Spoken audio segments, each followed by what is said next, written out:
एक दिन अकबर बादशाह ने अपने दरबारियों को एक कठिन परीक्षा देने का निर्णय लिया। उन्होंने दरबार में उपस्थित सभी प्रमुख व्यक्तियों से पूछा, मुझे यह बताओ कि इस संसार में सबसे महत्वपूर्ण चीज क्या है। दरबारियों ने एक एक करके अपने अपने उत्तर देने शुरू किए। किसी ने कहा कि सोना चांदी सबसे महत्वपूर्ण है, किसी ने प्रेम को सबसे महत्वपूर्ण बताया और किसी ने कहा कि ज्ञान सबसे प्रमुख है।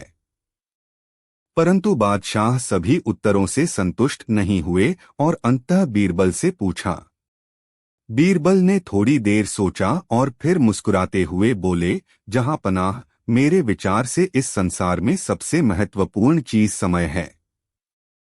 यह सुनकर सारे दरबारियों ने हैरानी से बीरबल की ओर देखा।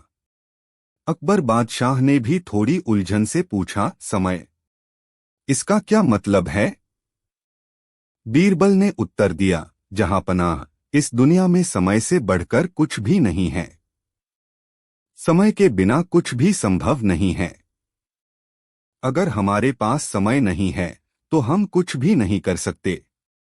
समय का सही उपयोग करके ही हम धन, ज्ञान, प्रेम आदि सब कुछ प्राप्त कर सकते हैं। अकबर बादशाह को बीरबल की यह बात बहुत ही मान्य लगी, लेकिन उन्होंने कहा, बीरबल, क्या तुम किसी उदाहरण के माध्यम से यह साबित कर सकते हो कि समय सबसे महत्वपूर्ण चीज है?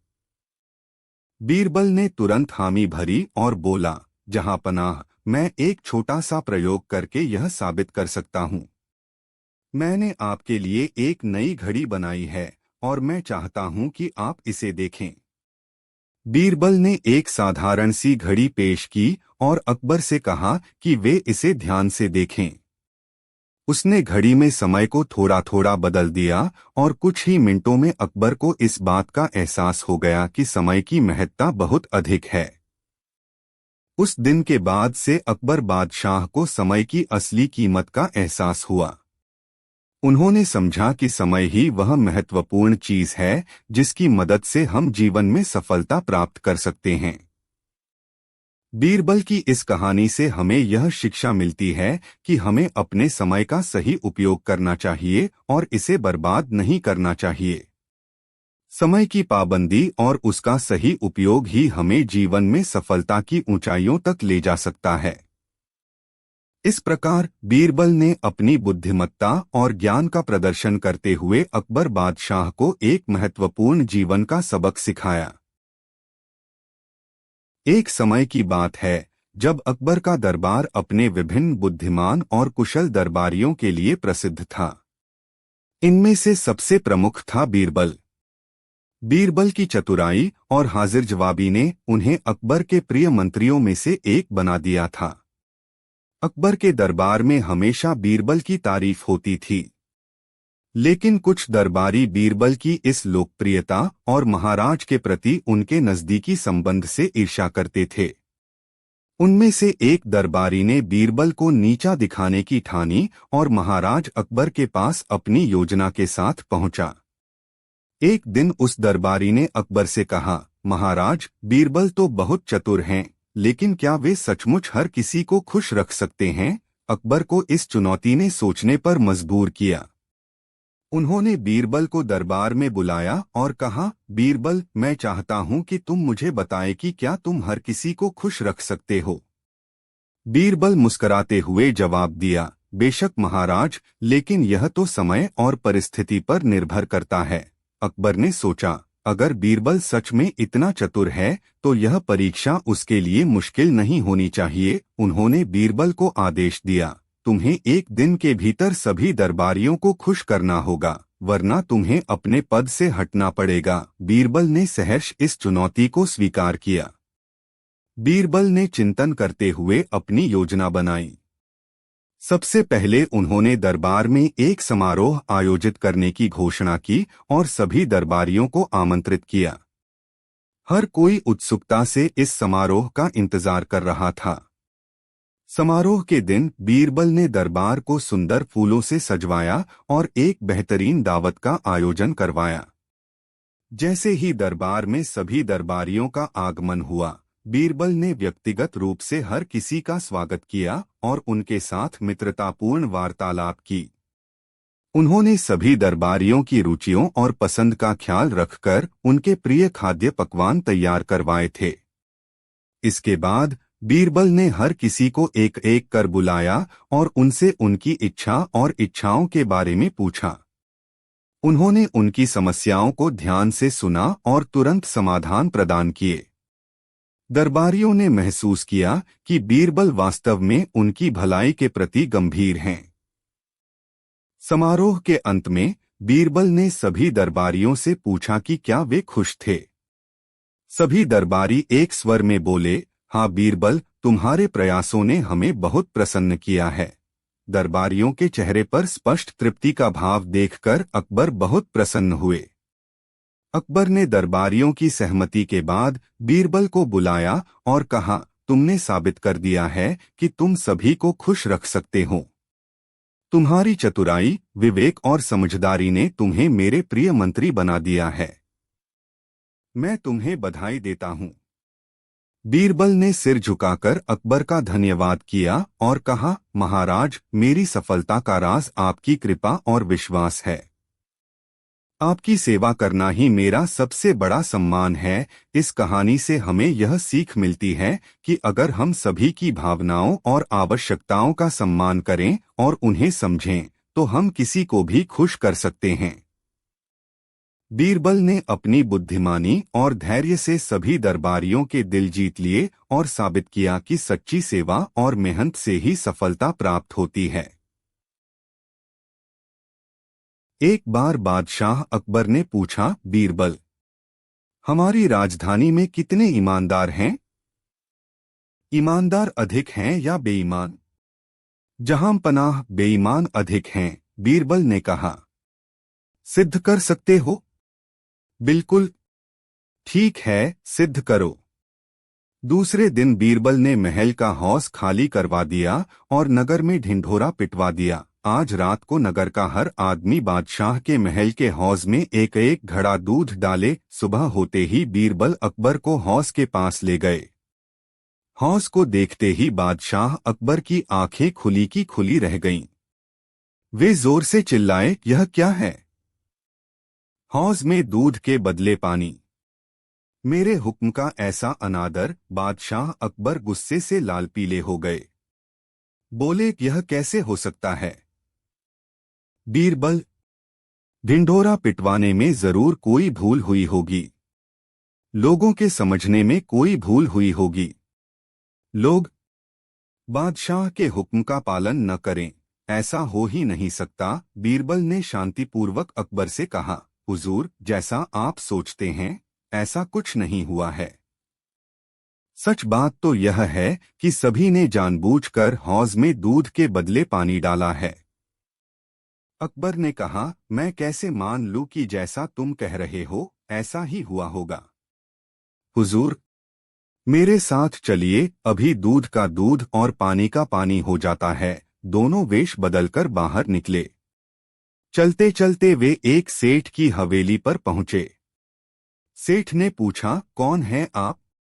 बीरबल ने कहा, राहगीर हैं भाई, थोड़ी देर रुककर आगे चले जाएंगे।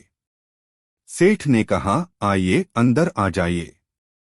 दोनों अंदर गए, पानी पिया, फिर आराम से बैठे। बीरबल ने कहा, सेठ जी, आपके बादशाह ने अपने हौज में लोगों को एक एक घड़ा दूध डालने का हुक्म दिया था, क्या यह बात सच है? सेठ ने कहा, हाँ, सच है। बीरबल ने कहा, किसी को ऐसी बात पसंद नहीं आती, लेकिन बेचारे क्या करते? बादशाह का हुक्म था, इसलिए।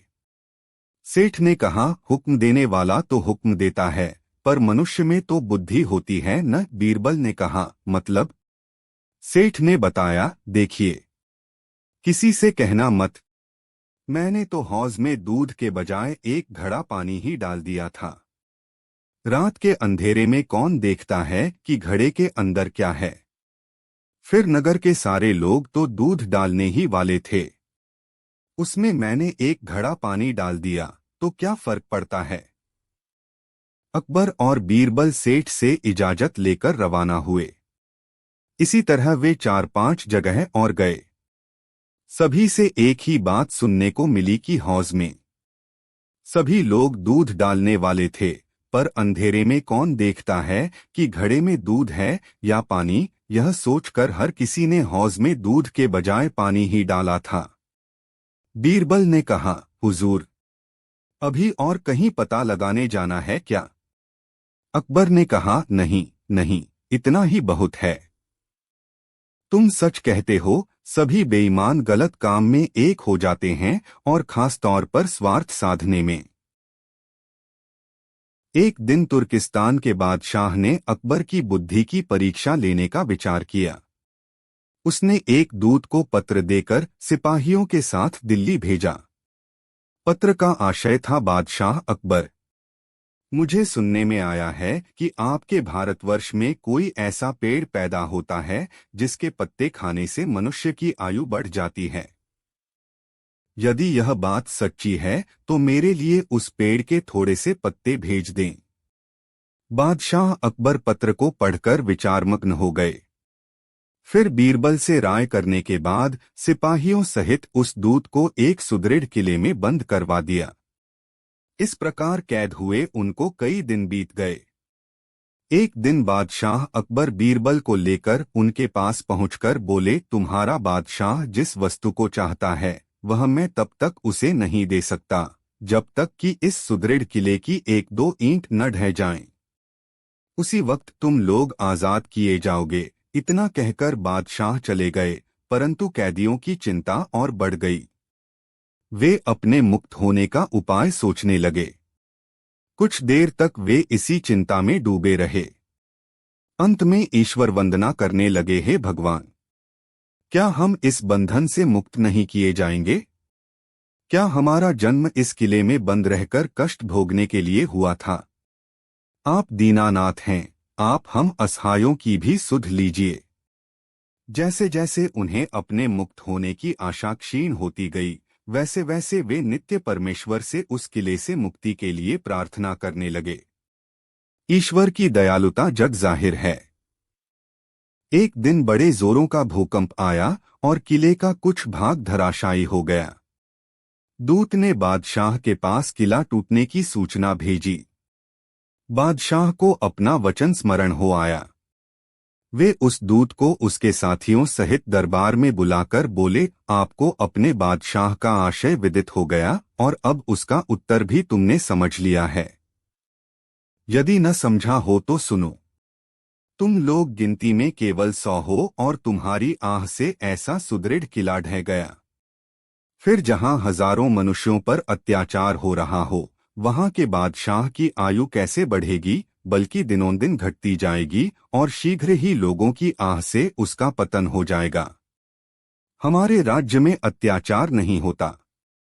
गरीब प्रजा पर अत्याचार न करना और भली भांति उसका पोषण करना ही आयुवर्धक वृक्ष है। बाकी सारी बातें मिथ्या हैं। इस प्रकार समझा बुझाकर बादशाह ने उस दूत को उसके साथियों सहित स्वदेश लौट जाने की आज्ञा दे दी। उन्होंने तुर्किस्तान में पहुंचकर सारी बातें अपने बादशाह को समझाई। अकबर की शिक्षा लेकर वह बादशाह दरबारियों सहित उनकी भूरी भूरी प्रशंसा करने लगा।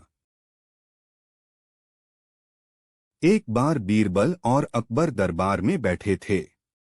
अकबर ने पूछा, बीरबल, दुनिया में कौन चतुर है और कौन मुखन?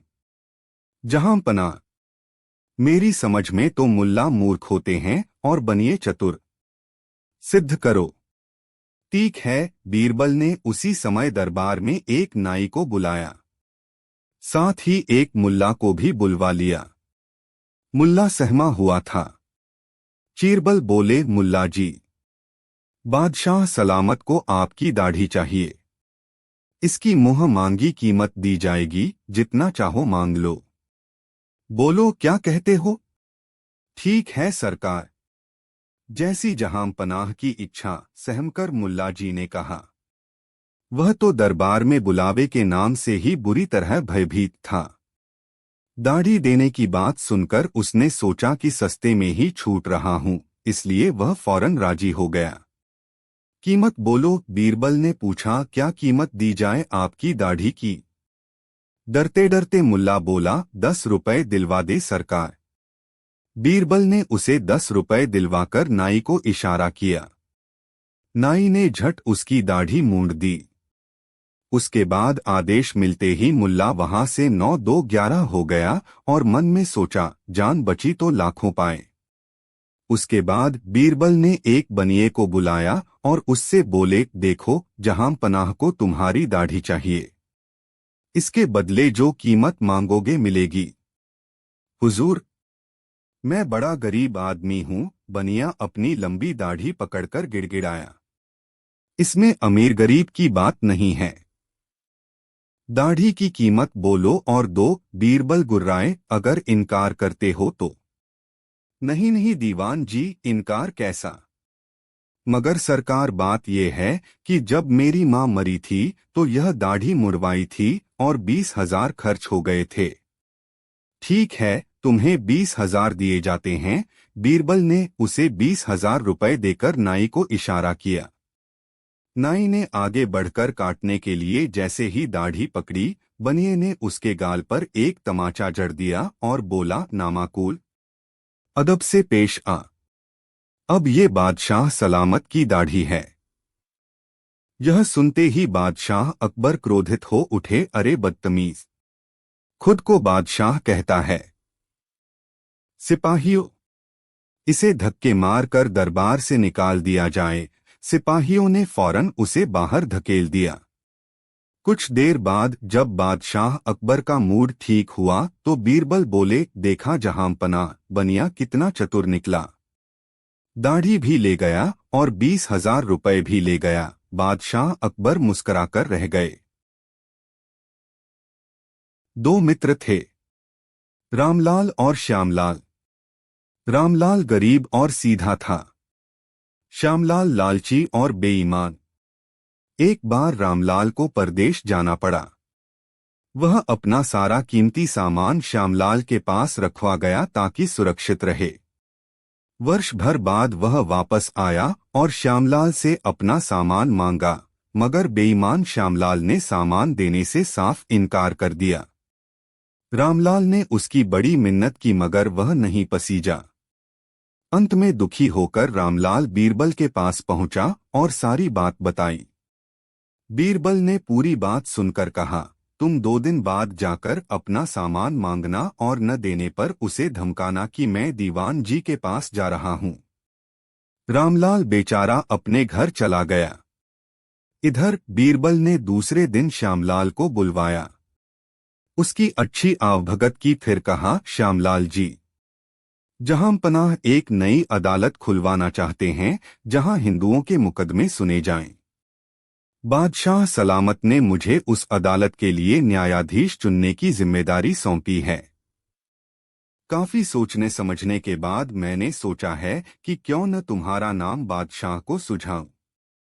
आपने बिल्कुल ठीक सोचा है दीवान जी। श्यामलाल खुश होकर बोला, मैं तो आपको ही अपना आदर्श मानता हूँ, इसलिए पूरी ईमानदारी से अपना कर्तव्य निभाऊंगा। ठीक है, तुम्हारी इच्छा जान ली। अब मैं जहांपनाह से बात करूंगा। अब तुम जाओ। श्यामलाल खुशी खुशी वापस आ गया और सोचने लगा कि अगर मैं शहर का काजी बन गया तो मजा आ जाएगा।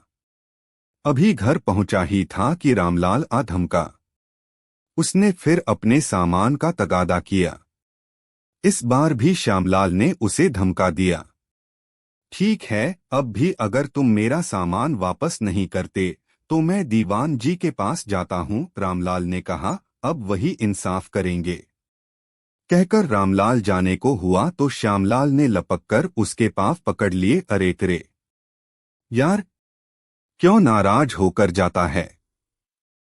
मैं तो तुझसे मजाक कर रहा था। ले अपना सारा सामान ले जा। और फिर श्यामलाल ने उसे उसका सारा सामान दे दिया। दरअसल श्यामलाल के मन में यह बात बैठ गई थी कि अगर रामलाल ने बीरबल से शिकायत कर दी तो मुझे काजी का पद मिलने से पहले ही छिन जाएगा। कुछ दिनों तक वह बीरबल के बुलावे का इंतजार करता रहा, मगर जब बुलावा नहीं आया तो वह खुद ही जा पहुंचा और पूछा कि मैं कब न्यायाधीश बनूंगा। बीरबल बोले, किसी बेईमान को न्यायाधीश बनाने से अच्छा है कि न्यायालय खोला ही न जाए। दोस्त के साथ बेईमानी करने वाला क्या काजी बन सकता है? बेईमान को काजी नहीं बनाया जाता। श्यामलाल का सिर झुक गया। एक बार अकबर बादशाह ने एक कारीगर को बख्तरबंद लोहे का वस्त्र, जिसे फौजी युद्ध के अवसर पर धारण करते हैं, बनाने का आदेश दिया। राजा के आदेशानुसार कुछ दिन पश्चात कारीगर ने लोहे का वस्त्र तैयार करके बादशाह के सामने हाजिर कर दिया। इसे बनाने में कारीगर ने कोई कसर बाकी नहीं रखी थी। अकबर बादशाह को वह लोहे का वस्त्र बहुत पसंद आया, लेकिन दूसरे ही क्षण उन्हें उसकी मजबूती पर शक होने लगा। उन्होंने वह वस्त्र एक काठ के पुतले को पहनाने की आज्ञा दी और तलवार लेकर स्वयं उसकी मजबूती की परीक्षा के लिए आगे बढ़े। जैसे ही अकबर ने उस बख्तरबंद पर वार किया, वह एक वार में ही फट गया। यह देख बादशाह क्रोधित हो उठे और बोले, इतना कमजोर बख्तर! अरे मूर्ख! यदि हम इसे बिना परखे पहनकर किसी युद्ध में चले जाते तो इससे क्या बचाव होता? जाओ, दूसरा मजबूत बख्तर बनाकर लाओ। मगर याद रहे, अगर वह भी इसकी तरह कमजोर हुआ तो गर्दन उड़ा दी जाएगी। अकबर बादशाह का क्रोधपूर्ण हुक्म सुनकर कारीगर भयभीत हो गया, किंतु करता क्या? वह अकबर बादशाह को अदब से सलाम करके अपने घर वापस लौट आया। उसका उतरा चेहरा देखकर उसकी पत्नी ने इसका कारण पूछा। तब कारीगर ने अकबर बादशाह की आज्ञा की सारी बातें बताते हुए कहा, अब उसकी जान बचनी कठिन है। उसकी पत्नी बहुत चतुर थी, कहने लगी, मर्द होकर जरा सी बात पर भयभीत होते हो। बीरबल के पास जाकर बचने का कोई उपाय क्यों नहीं पूछते? पत्नी की बात से प्रोत्साहित होकर कारीगर बीरबल के पास गया और सारी बातें बताकर प्राणदान की प्रार्थना की। बीरबल ने उसे ढांढस बंधाते हुए कहा, बख्तर बनाकर ले जाओ। जब अकबर बादशाह काठ के पुतले को बख्तर पहनाने की आज्ञा दें तो उनसे कहना कि इसकी परीक्षा काठ के पुतले पर नहीं हो सकेगी, मैं स्वयं इसको धारण कर लेता हूं। तब अकबर बादशाह अवश्य तुम्हारी प्रार्थना स्वीकार कर लेंगे। किंतु ध्यान रखना, जैसे ही बख्तर पर तलवार चलाने के लिए वे या कोई और झपटे, वैसे ही तुम एकाएक चिल्लाकर बड़ी भयंकर स्थिति उत्पन्न कर देना, ताकि उसका हाथ कांप जाए और वह व्याकुल होकर दूर खड़ा हो जाए। यदि उपर्युक्त कार्य तुम भली भांति कर सके तो निश्चित ही तुम्हारे प्राण बच जाएंगे। अकबर बादशाह के पूछने पर इसका कारण यह बताना कि मेरे इस बख्तर को पहनने वाला काठ का पुतला तो होगा नहीं, कुछ न कुछ तो अवश्य शक्ति रखता होगा। फिर वह अपने प्रतिद्वंद्वी को पास ही क्यों फटकने देगा? दैवयोग से यदि दुश्मन पास आ भी जाए तो उसे कुछ न कुछ खौफ होगा ही, और इस तरह वह आसानी से बख्तर नहीं तोड़ सकेगा। बीरबल की बताई हुई युक्ति कारीगर को पसंद आई। 2-3 दिन बाद लोहे का दूसरा बख्तर बनाकर वह अकबर बादशाह के दरबार में गया। अकबर बादशाह ने बख्तर पुनः काठ के पुतले को पहनाने की आज्ञा दी।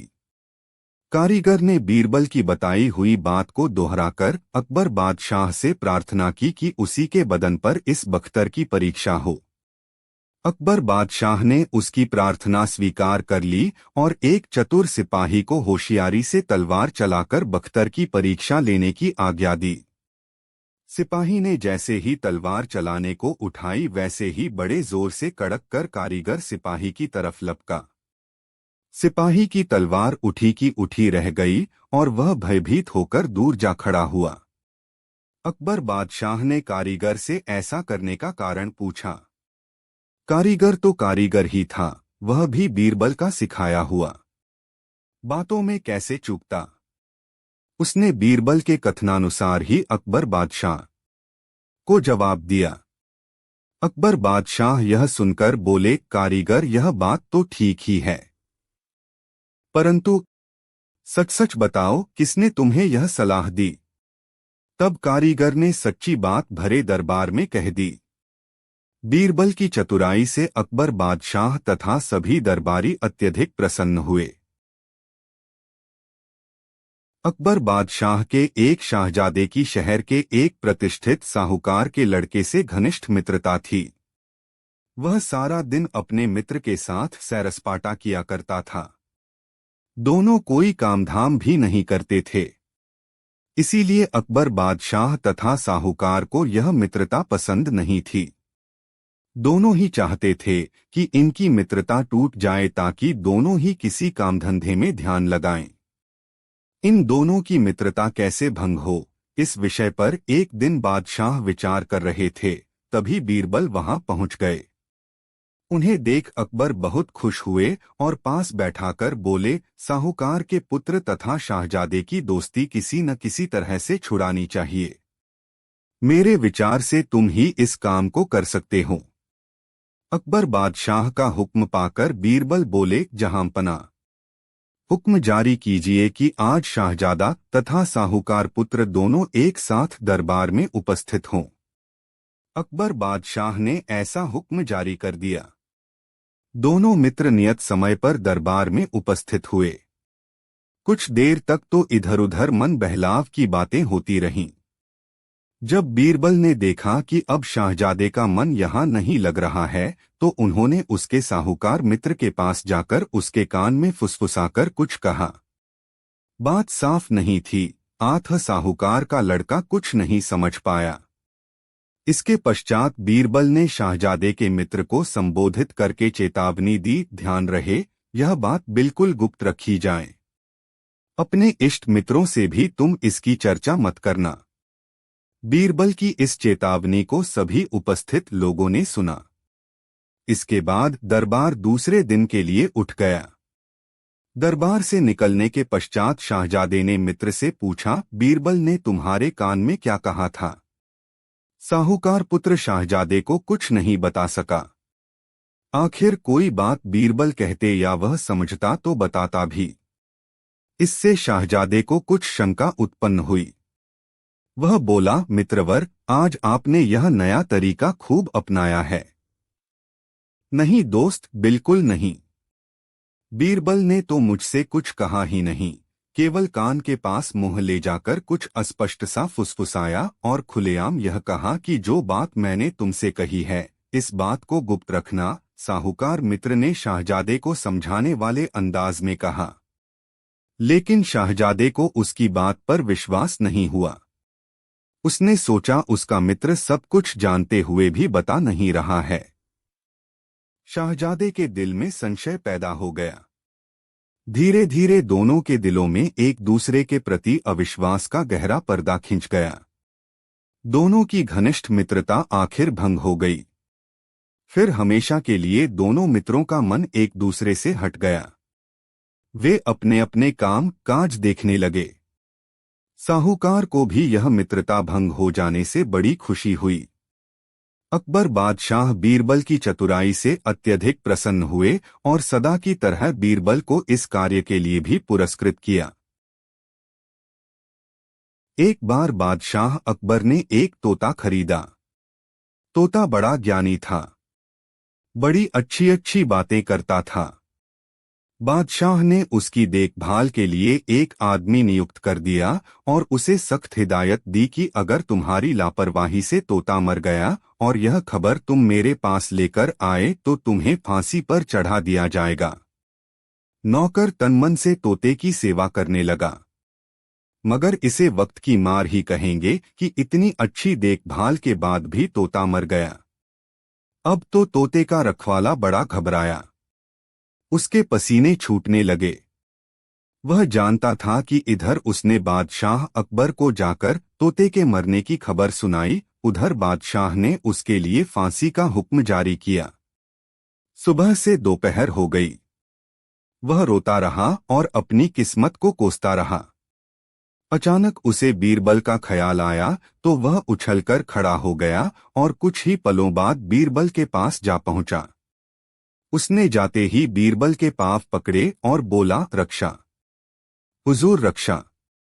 अरे रे, कौन हो तुम, उठो, बताओ क्या बात है। तोते के रखवाले ने उसे बताया कि क्या बात थी। पूरी बात सुनकर बीरबल गंभीर हो गए। फिर उन्होंने रखवाले को एक युक्ति बताकर विदा कर दिया और स्वयं भी राजदरबार के लिए चल दिए। कुछ समय बाद रखवाला दरबार में हाजिर हुआ और बोला, महाराज, जल्दी चलिए, क्या बात है। तोता तो ठीक है न? हाँ महाराज, ठीक तो है, किंतु अजीब सी हालत में उसने समाधि ले ली है। रखवाला बोला, न कुछ बोल रहा है, न खा रहा है, न पी रहा है, न हिल रहा है, न डुल रहा है। अब आप ही चल कर देखिए। महाराज बीरबल के साथ वहां पहुंचे और तोते की हालत देखकर बोले, अरे मूर्ख, सीधी तरह क्यों नहीं बताया कि तोता मर गया। यह ऐसे कैसे कह सकता था जहांपना, इसने फांसी पर थोड़े ही लटकना था। ओह, महाराज ने कहा, तो यह कारस्तानी तुम्हारी है। सच बीरबल, तुमने आज एक बंदे की जान और बचा ली। बीरबल मुस्कराकर रह गए। बादशाह अकबर को शिकार खेलने में काफी दिलचस्पी थी, इसलिए उन्होंने शिकार खेलने की इच्छा पूरी करने के लिए कुछ गांव उजड़वाकर एक जंगल सुरक्षित करवा दिया था। जब कभी उनकी इच्छा होती, अपने साथ कुछ सैनिकों को लेकर जंगल में जाते और आखेट कर संध्या को घर लौट आते। उस जंगल में बादशाह के सिवा कोई दूसरा व्यक्ति शिकार नहीं कर सकता था, इसलिए उसके चारों ओर शाही चौकी पर पहरा बैठा दिया था। एक दिन बादशाह एक बड़ी सेना के साथ उस जंगल में गए। तोतों के दो दलों में भयंकर युद्ध चल रहा था। बादशाह को देखकर उनकी लड़ाई रुक गई और वे अपने अपने पेड़ों पर बैठकर एक दूसरे को कुछ कुछ कहने लगे। इस लड़ाई को देखकर बादशाह को बड़ा आश्चर्य हुआ। उसका भेद जानने के लिए लालायित होकर उन्होंने बीरबल से पूछा, बीरबल, तुम काफी समझदार हो, तुम पशु पक्षियों की भाषा भी जानते हो और उनके रहन सहन से भी परिचित हो। भला इन तोतों की दलबंदी और युद्ध किस लिए हो रहा है? बीरबल को गांव उजाड़ने वाली बात याद आ गई।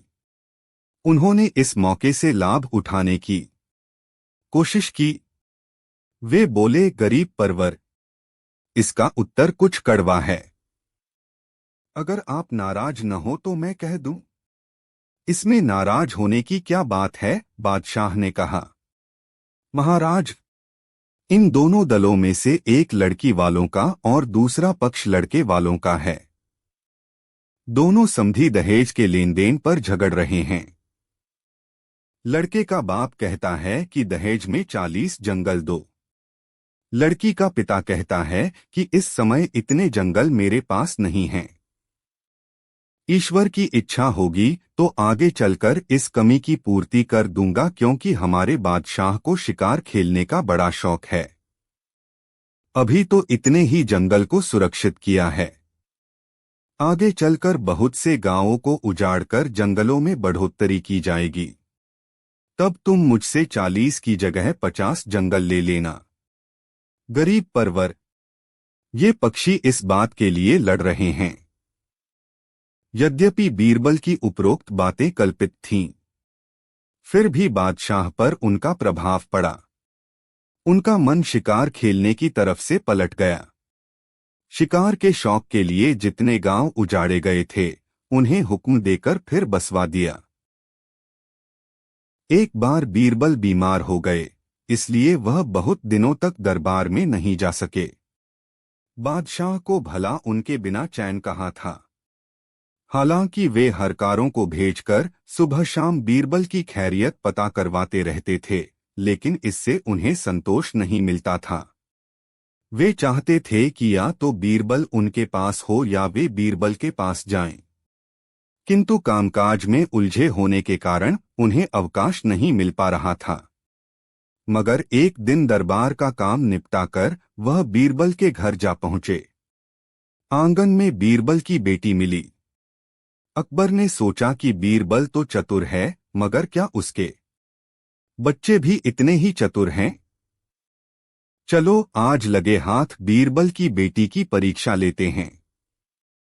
यही सोचकर उन्होंने बीरबल की बेटी से खालिस उर्दू भाषा में पूछा, बेटी तुम्हारे अब्बाजान घर पर हैं? बीरबल की बेटी ने भी खालिस उर्दू भाषा में ही जवाब दिया। इससे अकबर को बड़ा आश्चर्य हुआ कि क्या एक हिंदू परिवार की लड़की इतनी बेहतर उर्दू बोल सकती है। कहीं ऐसा तो नहीं कि इसे यही जुमला बोलना आता हो। फिर लड़की की और परीक्षा लेने के लिए उन्होंने उर्दू में उससे कुछ और सवाल पूछे। उन सभी सवालों के जवाब भी लड़की ने बड़े ही सुंदर ढंग से उर्दू में दिए। अकबर को विश्वास हो गया कि वास्तव में बेटी भी अपने बाप की तरह ही चतुर है। अकबर ने सोचा कि इस लड़की की बुद्धिमानी की भी परीक्षा लेनी चाहिए। इसलिए उन्होंने लड़की से पूछा, बेटी तुम्हें उर्दू अच्छी तरह आती है? लड़की ने उत्तर दिया, हाँ थोड़ी बहुत आती है। अकबर ने फिर पूछा, थोड़ी बहुत का मतलब? लड़की ने कहा, हुजूर जिन्हें बहुत अच्छी उर्दू आती है उनकी तुलना में थोड़ी, और जिन्हें कम उर्दू आती है उनकी तुलना में बहुत। बेटी में भी बीरबल जैसी ही चतुराई है। यह देखकर बादशाह अकबर बहुत खुश हुए। उन्होंने खुश होकर लड़की को इनाम दिया। फिर अकबर बीरबल का हालचाल पूछने घर के अंदर चले गए। बीरबल से भी उनकी बेटी की बहुत प्रशंसा की। एक बार एक कवि किसी कंजूस आदमी की प्रशंसा में कविता बनाकर उसके पास गया और उसे वह कविता पढ़कर सुनाई। कंजूस आदमी समझ गया कि यह कवि मुझे मूर्ख बनाकर कुछ पाने की इच्छा से मुझे खुश करने के लिए यहाँ आया है। यह सोचकर वह कंजूस बोला, वाह कविराज, कितनी अच्छी कविता बनाई है। आप मेरे पास कल आइए, मैं भी आपको खुश करने की कोशिश करूंगा। यह कहकर कंजूस ने कवि को विदा किया और कवि दिल ही दिल में फूला नहीं समाया। मगर जब दूसरे दिन खुशी के जोश में कवि कंजूस के पास पहुंचा तो उसने उसे पहचाना तक नहीं। कौन हैं आप? सेठ जी, क्या आप भूल गए कि कल मैंने आपकी शान में एक कविता पढ़ी थी? कल? अरे भाई, कल की बात कल के साथ गई। आज की बात करो, आज क्या काम है तुम्हें मुझसे? कंजूस सेठ बोला। कवि को ऐसा अपमानित कभी नहीं होना पड़ा था। वह बेचारा अपना सा मुंह लेकर वहां से चला आया और एक दोस्त के पास जाकर सारा किस्सा बताया ताकि इस अपमान का बदला लिया जा सके। दोस्त ने उसे बीरबल के पास चलने की सलाह दी और दोनों बीरबल के पास जा पहुंचे। सारा किस्सा सुनकर बीरबल ने उन्हें एक तरकीब बताई। योजना के अनुसार थोड़े ही दिनों में कवि के दोस्त ने कंजूस के साथ दोस्ती कर ली। जब खूब दोस्ती बढ़ गई तब एक दिन उसने उसे भोजन का न्योता दिया। कंजूस ने न्योता स्वीकार कर लिया। उस दिन उसने बीरबल और कवि को भी संदेश भेजा और वे दोनों भी वेश बदलकर आ पहुंचे। थोड़ी देर में कंजूस भी आ गया। उसने उन दोनों को नहीं पहचाना और सभी बातचीत में लग गए। बातें करते करते जब बहुत देर हो गई और कंजूस से भूख बर्दाश्त नहीं हुई तो परेशान होकर उसने कहा, भाई खाने पीने का भी तो कुछ प्रबंध करो, पेट में चूहे कूद रहे हैं। तब कवि का दोस्त बोला, भाई मैंने तुम्हें भोजन करने के लिए थोड़े ही बुलाया है। मैंने तो यूं ही तुम्हें खुश करने के लिए खाने की बात कही थी। वह तो कल की बात थी, कल की बात कल के साथ गई। यह सुनकर कंजूस बेहद शर्मिंदा हुआ। उसने कवि से क्षमा मांगी तथा उचित पुरस्कार देकर अपनी भूल सुधारी। बादशाह अकबर और बीरबल में प्रायः नोकझोंक हुआ करती थी। लेकिन एक दिन उन दोनों के बीच किसी बात पर झगड़ा हो गया और बीरबल रूठकर कहीं चले गए। बीरबल के चले जाने के बाद अकबर बादशाह ने उसकी जगह अपने साले को नियुक्त कर दिया। यह बात यद्यपि अकबर बादशाह को नापसंद थी, परंतु बेगम को खुश करने के लिए उन्हें ऐसा करना पड़ा। अकबर बादशाह ने अपने साले की बुद्धि परीक्षा लेने की सोची। वे नए दीवान को साथ लेकर पौर साहब की दरगाह पर गए। लौटते समय उन्होंने धूल में हाथी का एक पदचिह्न देखा। अकबर ने दीवान को हुक्म दिया कि 3 दिन तक इस चिन्ह की स्वयं रक्षा करो। अकबर अपने महल चले गए और नया दीवान हाथी के पद चिन्ह का पहरा देने लगा। सारा दिन इसी प्रकार बीत गया। दूसरे दिन भी उसको खाने के लिए कुछ नहीं मिला। इस प्रकार 3 दिन तक लगातार भूखे रहने और जागने से दीवान बहुत कमजोर हो गया। चौथे दिन उसने अकबर बादशाह के पास जाकर उस चिन्ह की रक्षा करने का सविस्तार वर्णन सुनाया, जिसे सुनते ही अकबर बादशाह ने उसकी बुद्धि की थाह पाली। इसी बीच बादशाह पास के गांव में छिपकर रह रहे बीरबल को मनाकर ले आए।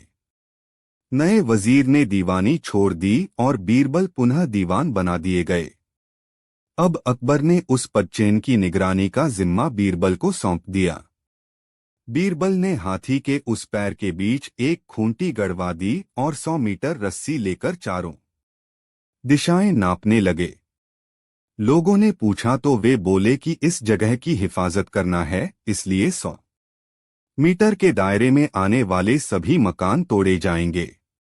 लोग घबरा गए। उन्होंने कुछ ले देकर मामला निपटाने का आग्रह किया। बीरबल मान गए और इस प्रकार 1 लाख रुपया इकट्ठा कर रस्सी समेत चल दिए। दरबार में पहुंचने पर अकबर ने पूछा तो बीरबल ने 1 लाख की थैली आगे रखकर कहा, मैंने वो पदचिह्न 1 लाख रुपए में बेच दिया। बादशाह ने पूछा, कैसे? तब बीरबल ने उन्हें पूरी बात बता दी। देखा आपने, बीरबल ने कुछ ही घंटों में 1 लाख बना लिए और आप 3 दिन तक वहां झक मारते रहे। बादशाह के साले का सिर झुक गया। शाम के समय एक ग्वाला अपनी गाय चराकर जंगल से वापस लौट रहा था। उसे रास्ते में एक बदमाश मिला जिसने उसे डरा धमकाकर उसकी गाय छीन ली। इससे बेचारा ग्वाला बहुत दुखी हुआ। वह उसी गाय का दूध बेचकर अपने परिवार का पालन पोषण करता था। वह फरियाद करने के लिए अकबर के दरबार में जा रहा था कि रास्ते में उसे बीरबल मिल गए। उसने बीरबल को सारा किस्सा सुनाया। दूसरे दिन बीरबल ने ग्वाले को और उस बदमाश को दरबार में बुलाया। ग्वाले की शिकायत पर गाय रात ही में जब्त कर ली गई थी। बीरबल ने दोनों से पूछा, सच सच बताओ, यह गाय किसकी है? यह गाय मेरी है श्रीमान, दोनों ने एक साथ कहा। बीरबल बोले, ठीक है। यदि गाय तुम्हारी है तो तुम्हें इसका नाम भी मालूम होगा। तुम दोनों बारी बारी से मेरे पास आओ और मेरे कान में गाय का नाम बताओ, फिर मैं तुम्हारा न्याय करूंगा। दोनों ने बारी बारी से बीरबल के कान में गाय का नाम बताया। बीरबल ने पहले उस बदमाश से कहा, तुमने मुझे गाय का जो नाम बताया है, अब उसी नाम से गाय को पुकारकर अपने पास बुलाओ। उसने बड़े प्यार से गाय को पुकारा, गौरी गौरी, आओ गौरी। मगर यह क्या, गाय तो अपनी जगह से टस से मस भी नहीं हुई। अब ग्वाले की बारी आई। उसने अपने विशेष अंदाज में गाय को पुकारा, कपिला, मेरी गौमाता, आओ। अपने असली मालिक के पुकारे जाते ही गाय के कान खड़े हो गए और वह खूंटे से छूटने का प्रयत्न करने लगी। ग्वाला आंखों में आंसू भरकर उसके करीब गया और बड़े प्यार से उसके शरीर पर हाथ फेरने लगा। बीरबल ने उस बदमाश से कहा, देखा, गाय ग्वाले की ही है। तूने डरा धमकाकर इसकी गाय छीन ली थी। ऊपर से तू झूठ भी बोला और अदालत का समय भी बर्बाद किया। बदमाश घबरा गया और बीरबल के पैर पकड़कर माफी मांगने लगा। बीरबल ने उसे 50 कोड़े मारने की सजा सुनाई और ग्वाले को उसकी गाय सौंप दी।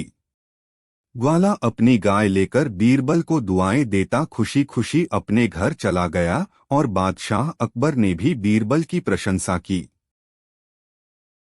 एक बार बादशाह अकबर बीमार हो गए। उनकी बीमारी भी विचित्र थी। बहुत उपाय करने पर भी उन्हें नींद नहीं आती थी।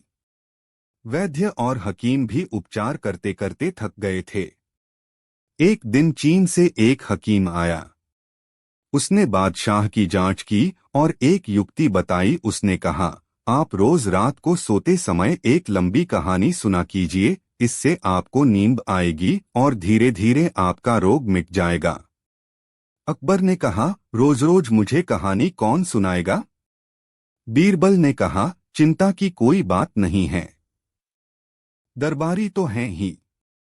रोज एक दरबारी आपके पास आएगा और कहानी सुनाएगा। एक दिन मैं भी कहानी सुनाने आऊंगा। बादशाह को बीरबल की योजना पसंद आई। फिर तो कहानी कहने के लिए प्रतिदिन एक एक दरबारी आने लगा।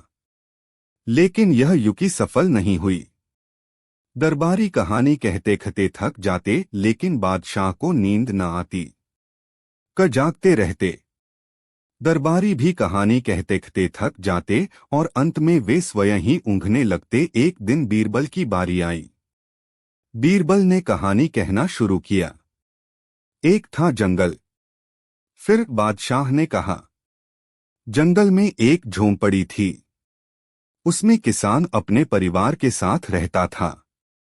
फिर किसान खेती करता, फसल पैदा करता और खाने के लिए अनाज इकट्ठा करके रखता। फिर पक्षी उसकी झोंपड़ी में घुस जाते और एक एक दाना लेकर उड़ जाते। फिर बीरबल ने सोचा, इस फिर का कोई उपाय करना पड़ेगा। बीरबल ने कहा, किसान मिट्टी का एक बड़ा सा बर्तन ले आया। उसमें अनाज भरकर मोटे कपड़े से बर्तन का मुंह बंद कर दिया। फिर पक्षी झोंपड़ी में जाते, परंतु उन्हें दाने न मिलते। फिर एक दिन बादशाह अकबर ने बीरबल से पूछा, तुम्हारे धर्म ग्रंथों में यह लिखा है कि हाथी की गुहार सुनकर श्री कृष्ण जी पैदल दौड़े थे। न तो उन्होंने किसी सेवक को ही साथ लिया, न सवारी पर ही गए। इसकी वजह समझ में नहीं आती। क्या उनके यहाँ सेवक नहीं थे? बीरबल बोले, इसका उत्तर आपको समय आने पर ही दिया जा सकेगा जहांपना। कुछ दिन बीतने पर एक दिन बीरबल ने एक नौकर को, जो शाहजादे को इधर उधर टहलाता था, एक मोम की बनी हुई मूर्ति दी जिसकी शक्ल बादशाह के पोते से मिलती थी। मूर्ति यथोचित गहने कपड़ों से सुसज्जित होने के कारण दूर से देखने में बिल्कुल शाहजादा मालूम होती थी। बीरबल ने नौकर को अच्छी तरह समझा दिया कि उसे क्या करना है। जिस तरह तुम नित्य प्रति बादशाह के पोते को लेकर उनके सम्मुख जाते हो, ठीक उसी तरह आज मूर्ति को लेकर जाना और बाग में जलाशय के पास फिसल जाने का बहाना कर गिर पड़ना। तुम सावधानी से जमीन पर गिरना, लेकिन मूर्ति पानी में अवश्य गिरनी चाहिए। यदि तुम्हें इस कार्य में सफलता मिली तो तुम्हें इनाम दिया जाएगा। उस दिन बादशाह बाग में बैठे थे। वहीं एक जलाशय था। नौकर शाहजादे को खिला रहा था कि अचानक उसका पांव फिसला और उसके हाथ से शाहजादा छिटककर पानी में जा गिरा। बादशाह यह देखकर बुरी तरह घबरा गए और उठकर जलाशय की तरफ लपके। कुछ देर बाद मोम की मूर्ति को लिए पानी से बाहर निकले। बीरबल भी उस वक्त वहां उपस्थित थे। बोले, जहां पनाह आपके पास सेवकों और कनीजों की फौज है, फिर आप स्वयं और वह भी नंगे पांव अपने पोते के लिए क्यों दौड़ पड़े? आखिर सेवक सेविकाएं किस काम आएंगी? बादशाह बीरबल का चेहरा देखने लगे। वे समझ नहीं पा रहे थे कि बीरबल कहना क्या चाहते हैं। बीरबल ने कुछ देर रुककर फिर कहा, अब भी आपकी आंखें नहीं खुली तो सुनिए, जैसे आपको अपना पोता प्यारा है, उसी तरह श्री कृष्ण जी को अपने भक्त प्यारे हैं। इसलिए उनकी पुकार पर ही वे दौड़े चले गए थे। यह सुनकर बादशाह को अपनी भूल का एहसास हुआ। अकबर ने सोचा कि क्यों न बीरबल की बुद्धिमानी का एक और परीक्षण लिया जाए। एक सुबह जब सम्राट अकबर अपने दरबार में बैठे थे, उन्होंने एक कठिन सवाल पूछा। उन्होंने अपने सभी दरबारियों से कहा क्या तुम में से कोई यह बता सकता है कि मेरे दाहिनी कोहनी के जुबान किसके पास है? सभी दरबारी चुप रहे क्योंकि यह सवाल बहुत कठिन था और उनमें से कोई भी इसका उत्तर देने में सक्षम नहीं था। तब सम्राट ने कहा, अरे, हमारे चतुर बीरबल कहाँ हैं? मुझे यकीन है कि वह इस सवाल का जवाब दे सकते हैं। तुरंत ही एक दरबारी बीरबल को बुलाने गया। बीरबल दरबार में आए और आदरपूर्वक सम्राट के सामने झुके।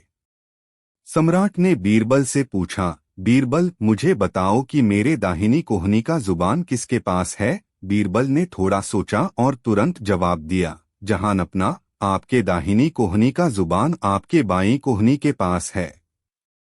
सम्राट और दरबारियों ने पहले कुछ समझ नहीं पाया, फिर वह हंसे और बीरबल की बुद्धिमानी की प्रशंसा की। बीरबल ने अपनी हाजिर जवाबी और तर्कपूर्ण उत्तर से सभी को प्रभावित किया था। सम्राट अकबर ने कहा, बीरबल, तुम्हारी बुद्धिमानी ने फिर से मुझे प्रभावित किया है। तुम सच में बहुत चतुर हो और तुम्हारे तर्क का कोई सानी नहीं है। सभी दरबारियों ने भी बीरबल की प्रशंसा की और उनकी एक और कहानी दरबार में मशहूर हो गई। इस तरह से बीरबल ने अपनी बुद्धिमानी और तत्काल उत्तर देने की क्षमता से एक बार फिर साबित कर दिया कि वह दरबार के सबसे चतुर व्यक्ति थे। बीरबल की यह कहानी आज भी हमें सिखाती है कि कठिन से कठिन सवाल का भी जवाब तुरंत और सही तरीके से सोचने से पाया जा सकता है। एक बार एक गरीब व्यक्ति श्यामदास ने रात में स्वप्न देखा कि उसने अपने मित्र रामदास में 100 रुपए उधार लिए हैं। अगले दिन सुबह जब उसकी आंख खुली तो उसने इस स्वप्न का फल जानने की इच्छा से अपने दोस्तों से चर्चा की। इस तरह यह बात फैल गई कि श्यामदास ने अपने मित्र रामदास से 100 रुपए उधार लिए हैं। रामदास ने सुना तो उसके मन में लालच आ गया। वह श्यामदास के पास पहुंचा और बोला, लाओ भाई, मेरे 100 रुपए लौटा दो। 100 रुपए? श्यामदास ने आश्चर्य से पूछा। रामदास ने कहा, वह जो तुमने मुझसे स्वप्न में लिए हैं। पर वह तो स्वप्न की बात थी।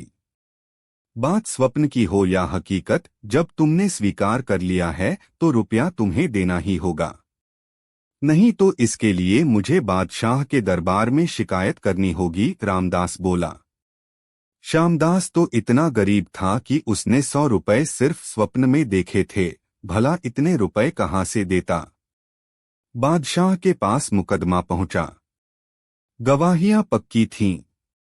बादशाह ने उस मामले को उलझा पाकर बीरबल को सौंप दिया। बीरबल ने सारा मामला समझा। रामदास और श्यामदास की बातें सुनी, गवाहों की बातें सुनी।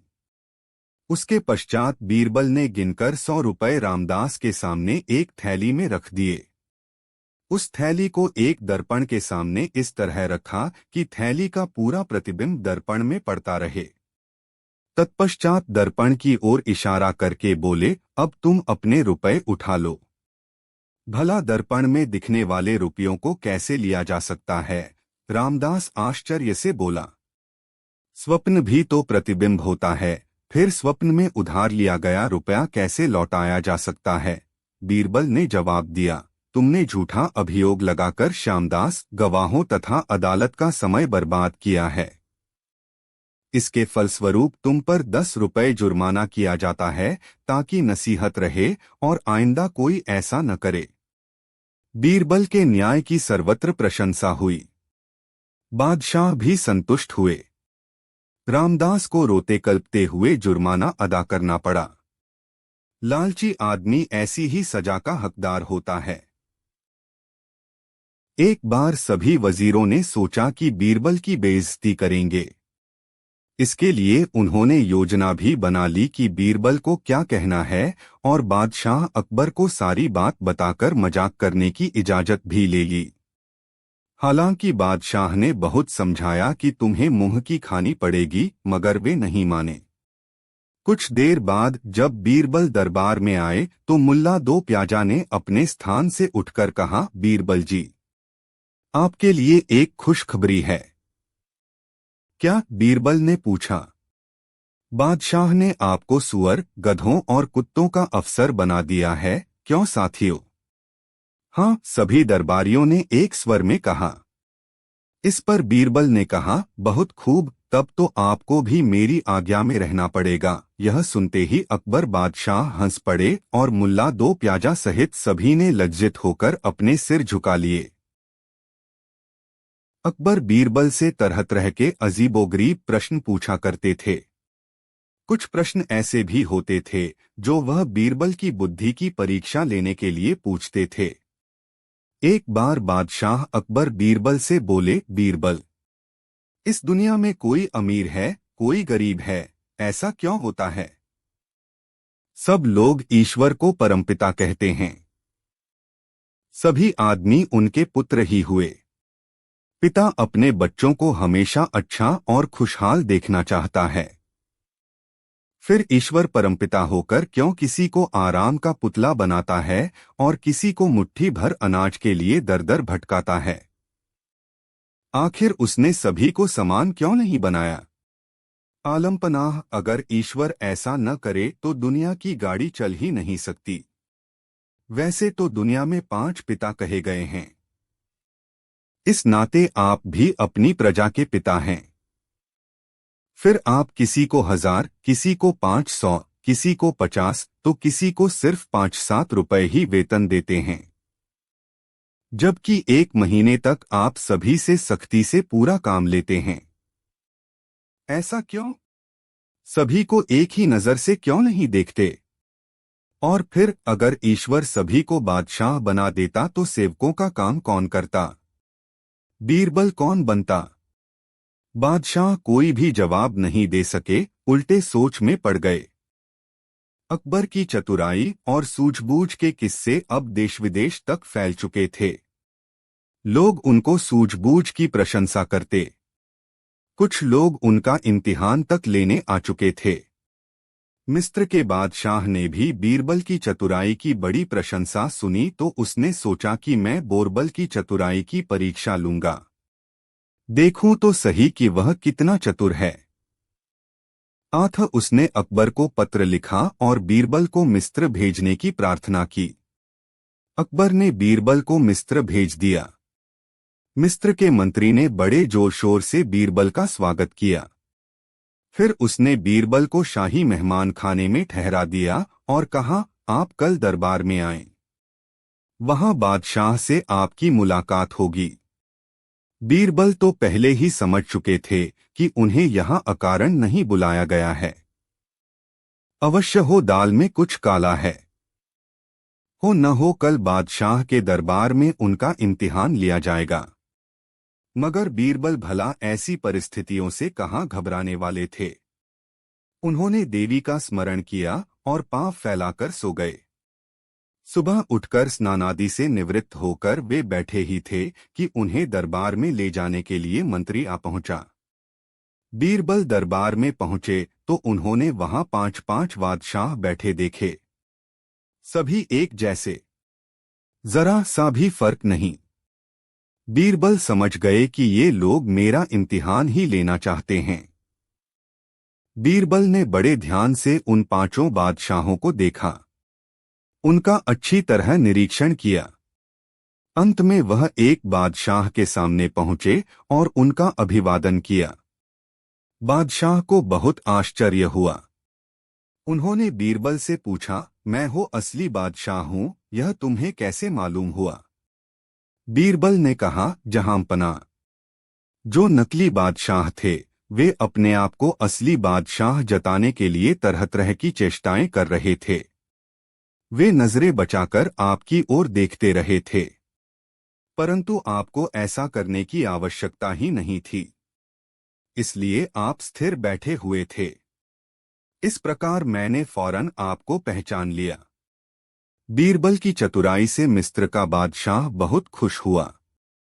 उसने बीरबल को कीमती पुरस्कार दिए और कई दिनों तक शाही मेहमान बनाए रखने के बाद विदा किया।